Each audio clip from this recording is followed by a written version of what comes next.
é importante que o sindicato e nós, né, a nossa presença no sindicato possa também apoiar e estar atento para questões assim muito emergentes do nosso contexto, que é, por exemplo, a questão do preparo, né, dos professores, dos nossos professores e professoras para lidar com a questão da transição tecnológica. Então, nós temos aí, hoje em dia, a gente está vivendo a questão, né, dos usos da inteligência artificial. Então, há um certo medo, né, em relação a esse uso ou abuso, né, dessas tecnologias, né. Então, da inteligência artificial, que efeitos ela tem, né, que benefícios ela traz, mas que riscos também ou que desafios ela pode nos trazer. Olá!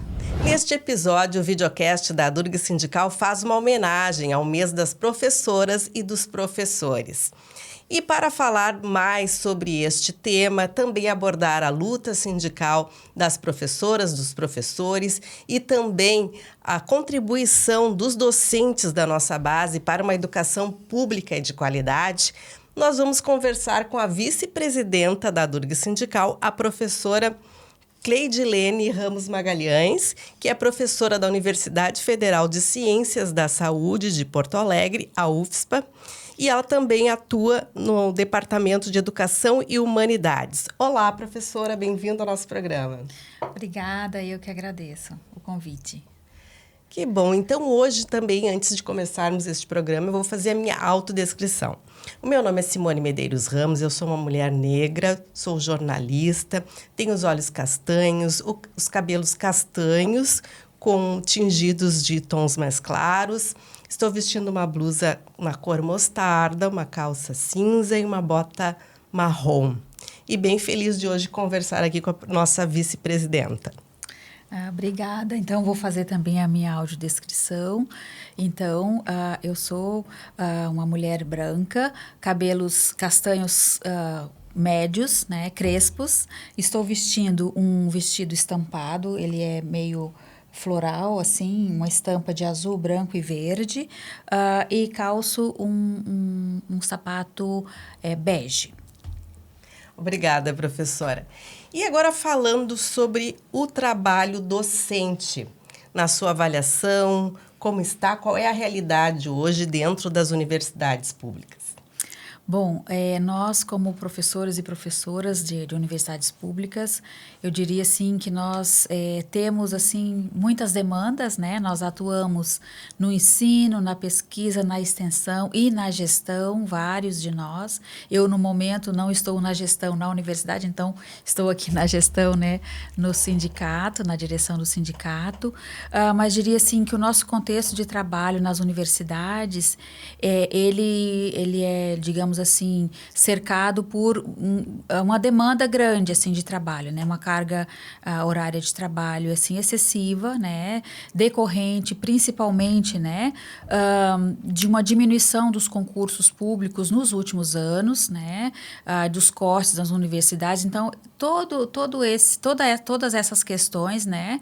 Acabam afetando diretamente o nosso trabalho diário. Por quê? Porque na falta, né, de recursos humanos mais, digamos assim, adequados para as demandas que a gente acaba assumindo uma carga horária de trabalho, muitas vezes elevada, né? E não só na sala de aula em si, a gente, como disse, né, a gente faz pesquisa, a gente faz extensão e a gente atua em vários projetos, né, dentro da universidade. Uma questão, principalmente depois ali da pandemia, né, que nos afetou muito. Na verdade, a gente já tinha, no contexto das nossas universidades, a gente já tinha o uso das tecnologias, né, para o ensino. Sim, ocorreu essa pressão por mais produtividade no trabalho em casa. Também, né, decorrente da pandemia, a gente teve que, né, com o distanciamento, a gente teve que trabalhar em casa, a gente acabou levando, na verdade, o trabalho para casa, né, e com isso a gente acabou tendo que se apropriar, né? Alguns professores já utilizavam tecnologias, aqueles que não passaram a ter que mobilizar essas tecnologias para poder desenvolver o seu trabalho. E isso acabou, de certo modo, demandando mais do professor e impactando também na sua saúde, né? Na sua saúde física e mental, né? O físico de ter que ficar mais tempo sentado, né? E mental, que era decorrente do próprio contexto que a gente viveu, que foi a pandemia, né? Mas também de questões outras, né? Eu diria assim, mais ergonômicas, né? Que a gente teve que adaptar o contexto de casa para esse trabalhar mais de casa também. Então, a gente teve esse contexto, que já faz um tempo, né, desde lá de 2020, mas isso reflete ainda nos dias de hoje. Ainda hoje. Né? E foi um impacto também na saúde física e mental. E aí, de lá para cá, de 2020 até agora, professor, esses problemas, eles continuam ainda ocorrendo? Na realidade, sim. Saúde mental, acho que sempre, né? É uma questão sempre, mas ela se exacerbou, ela ficou mais visível, ela ficou mais, né? Ela veio mais à tona em decorrência desses processos que a gente viveu. E continua sendo. A saúde mental do professor é sempre presente, ainda mais depois da pandemia. E falo dos professores, mas também dos estudantes, né? A gente tem trabalhos com estudantes da educação básica, onde houve exatamente essa identificação de uma busca grande por saúde, atendimentos, né, de saúde mental, no contexto da educação básica também, na universidade também. As universidades têm serviços de apoio e que são, assim, tem uma demanda aumentada, né, por esse apoio, né, decorrente também desse contexto que veio já vinha de antes da pandemia, mas com a pandemia só aumentou, né? Ficou mais visível, como eu falei. Sim, e dentro da UFSPA tem um tipo de acompanhamento dos casos de saúde mental, tanto para professores como estudantes? Isso, na verdade, nós temos o Núcleo de Apoio Psicopedagógico, ele existe na UFSPA desde 2004, e isso para atender os alunos, né? Essas questões de saúde mental mais propriamente. E os docentes, na verdade, a gente tem um setor, que é a Progesp, né? Uma pró-reitoria, que é a Progesp, e dentro da Progesp tem um setor que, sim, se dedica a fazer esse acolhimento e também, mais também na identificação, inclusive, de serviços, né? Que podem ser oferecidos para esse professor. E nós estávamos conversando também da feminização do magistério, né? A participação da presença das mulheres docentes dentro das universidades tem um número elevado. E dentro da UFSPA, como está essa presença feminina e também esse tema da feminização? Olha, a feminização do magistério é um tema bastante antigo, né? A gente tinha, né, antigamente as escolas normais, né? Há muito tempo, o magistério, a carreira do magistério, houve, né, ao longo do tempo, essa ocupação feminina. E no magistério superior, eu diria assim que isso se faz presente, né? Na UFSPA, sim, nós temos, assim, a maioria, né, dos professores, principalmente dos novos ingressos, são de mulheres, né?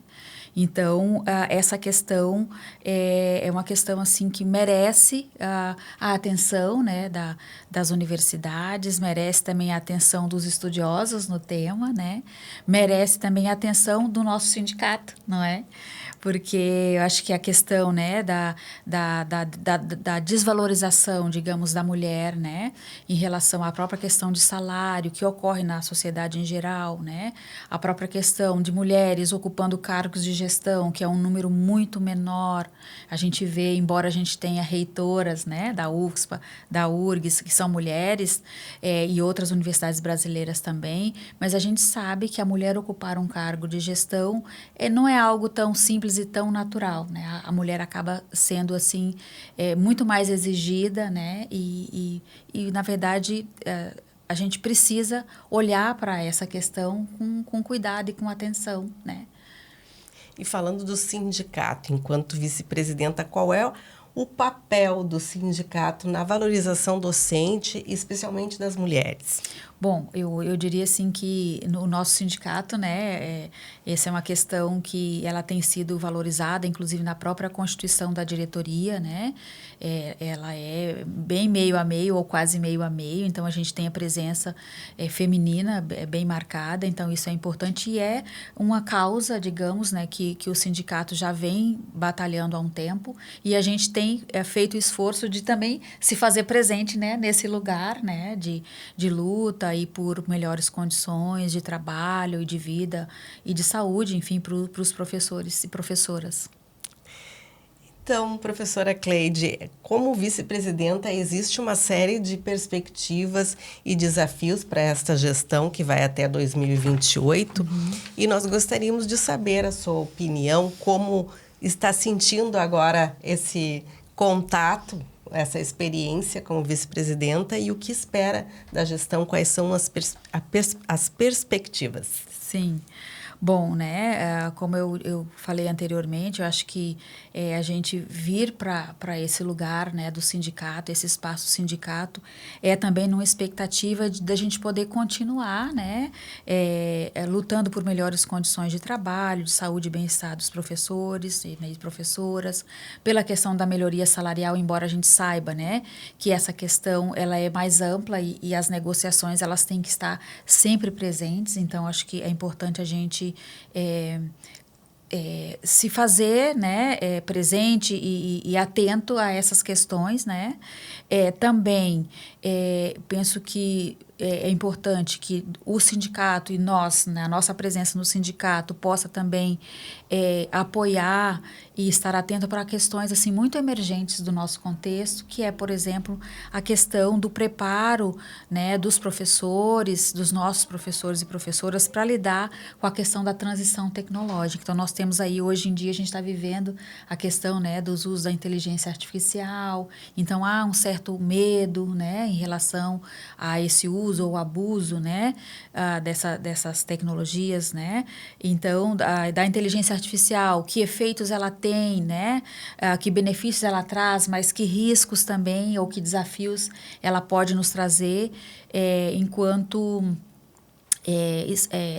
no contexto do trabalho propriamente, né? Porque a questão da tecnologia e da inteligência artificial mais especificamente, ela precisa ser entendida como num campo, na verdade, de disputa política, né? Porque a gente, se por um lado a gente tem os benefícios, né, que essa tecnologia nos traz, por um outro lado a gente tem que estar muito atento à questão da regulação, né?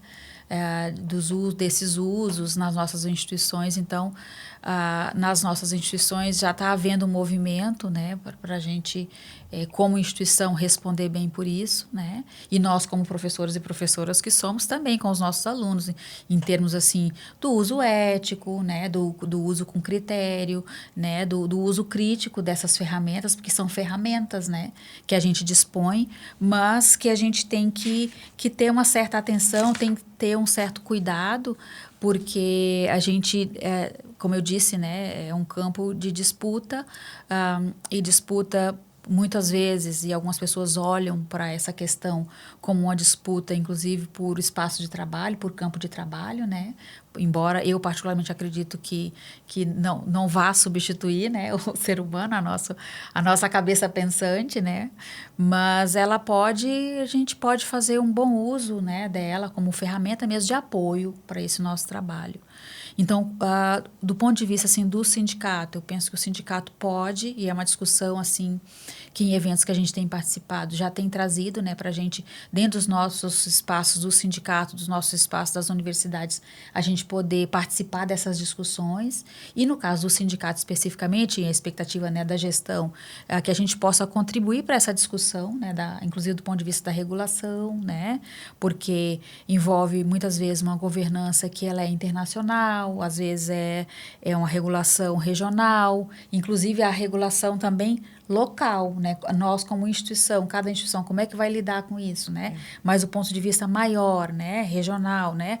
Ou até nacional, ou no campo internacional, como é que está sendo feito, né? É uma grande preocupação também da própria comunicação, como vai lidar com isso, porque o que nós vemos muito hoje é essa disseminação de notícias falsas, e isso é realmente preocupante. E dentro das universidades também é um sinal de alerta. Com certeza, com certeza. Então, por isso que eu disse que a gente precisa ter um olhar crítico, né? Ver, olha, que benefício eu posso ter com esse uso, mas que riscos, enfim, né?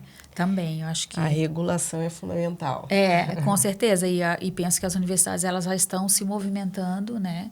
E a gente, como sindicato, a gente não pode estar ausente dessa discussão. E agora, assim, sobre a sua participação no Encontro Regional da Rede de Trabalhadoras da Educação, organizado pela Internacional da Educação da América Latina, em Brasília, em setembro. Quais os desafios docentes das mulheres, né, das mulheres docentes na educação? Como foi esse debate? Bom, esse debate ele foi muito, muito importante. Assim, tinha assim, a América Latina toda bem representada. Tinha ainda, né, uma professora de Angola, né? E nós pudemos, assim, conhecer, dialogar com várias dessas pessoas, essas diferentes realidades. A gente discutiu como era um encontro da rede das trabalhadoras, né? Então, se discutiu muito essa questão, né, da presença feminina, né? E principalmente do cuidado com as mulheres, com as trabalhadoras em contextos de trabalho, contextos hostis. Né, questões de assédio, enfim, de sobrecarga mesmo, né, de trabalho, porque a mulher, ela tem, não é 1, 2 turnos, às vezes 3 turnos, né, e mais as demandas todas de casa. Então, a gente pôde conversar, assim, pensar contextos diversos e, assim, também no sentido de identificar quais são as práticas, quais são as boas práticas para a gente pensar esse cuidado, né, com as trabalhadoras da educação nesses diferentes contextos. E também lá naquele evento se discutiu sobre essa questão do uso das tecnologias, né, da IA, da inteligência artificial. Então foi muito, muito proveitoso, né, o encontro. Se fez vários contatos, né? E também, assim, se vislumbrou toda uma programação, uma agenda mesmo, né? Dos sindicatos, porque tinham vários sindicatos envolvidos, para a gente seguir trabalhando nessa luta aí que ela é diária, né? Mas foi uma participação bem importante. Penso que a gente tem que se fazer presente, né, nesses espaços e nessas discussões, para trocar e para também aprender, né, trazer ideias e levar ideias também. Então, foi uma participação muito, muito, muito importante.